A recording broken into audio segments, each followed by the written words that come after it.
আতাহার নিয়ে এলেন ডাক্তার হালিদা হানমকে। তিনি ইস্ট ওয়েস্ট সেন্টারে পাবলিক হেলথ বিষয়ক সেমিনারে এসেছিলেন। তিনি খুবই ভালো লেগেছিল একজন বাংলাদেশি মেয়েকে ইস্ট ওয়েস্ট সেন্টারে দেখে। তিনি কয়েকদিন থেকে দেশে ফিরে এসেছিলেন, তারপর আর যোগাযোগ নেই। একদিন দেখলাম তিনি বাংলা একাডেমির ফেলোশিপ পেলেন। আর একদিন দেখা হলো বেইলি রোডের নীলিমা ইব্রাহিম মিলনায়তনে। রীতি ইব্রাহিম নীলিমা ইব্রাহিমের কন্যা। আপনারা জানেন যে নীলিমা ইব্রাহিম বীরাঙ্গনাদের নিয়ে কাজ করেছেন। আমি বীরাঙ্গনা বলছি এই ধরনের বই তিনি লিখেছেন। তার জীবন নিয়ে একটি ডকুমেন্টারি করেছেন এবং তিনি বহু কষ্ট করে আমার নজরুল সাহেব এবং আরও অনেকে ডক্টর আকরাম হোসেন তাদের বিভিন্ন জায়গায় দেওয়া বক্তব্য নিয়ে যে ডকুমেন্টারি তৈরি করেছেন। যা ডকুমেন্টারি শেষ হওয়ার পর দেখা হলো ডক্টর হালিমা খাতুনের সঙ্গে। তিনিও আমন্ত্রিত। জিজ্ঞাসা করলেন কোথায় থাকেন? আমি বললাম শামলীতে, আমার বাড়ির পাশেই। তার গাড়িতে তিনি নিয়ে এলেন আদাবরে। তখন আতাহারের কথা উঠল। তিনি আতাহারের খবরাখবর লেখালেখি সব কিছু আমাকে পাঠালেন। দেখলাম আতাহার কি অসাধারণ কাজ করেছেন পপুলেশন ডাইনামিক্সের উপর। আতাহার 16 আনা গবেষক ছিলেন। বিভাগীয় প্রধানের দায়িত্বে তিনি স্বেচ্ছায় পরিত্যাগ করেছিলেন।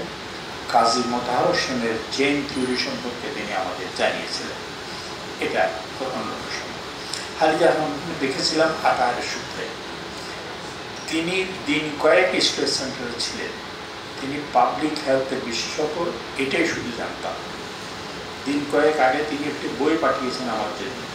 বইটির নাম সম্ভ্রম যোদ্ধা, সেবা সদন ও একজন ডাক্তার হালিম। জন্মস্থান রংপুরে। আতাহার রংপুরের সঙ্গে সম্পর্কিত ছিল পিতার কর্মসূত্রে। খালিদের জন্ম 1945 সালের 18 জানুয়ারি। তার মাও ছিলেন ডাক্তার। তার নাম হুমায়রা খানম। মায়ের পদাঙ্ক অনুসরণ করেই হালিদা হানম স্ত্রীরোগ ও প্রসূতিবিদ্যায় স্নাতকোত্তর ডিগ্রি অর্জনের পর যুক্তরাষ্ট্রে যান। সেখানে জন হপকিন্স বিশ্ববিদ্যালয় থেকে পাবলিক হেলথ বিষয়ে মাস্টার্স ও ডক্টরেট ডিগ্রি অর্জন করেন। তিনি রকফেলার ফেলো হিসেবে আটলান্টা থেকে নারী স্বাস্থ্য বিষয়ে বৈজ্ঞানিক গবেষণায় নিযুক্ত হন। তার আরও প্রশিক্ষণে প্রসারিত হয় এবং তিনি বাংলাদেশ স্বাস্থ্য মন্ত্রণালয়ের আওতাধীন প্রজনন স্বাস্থ্য গবেষণা ইনস্টিটিউটের প্রতিষ্ঠাতা ও পরিচালক ছিলেন।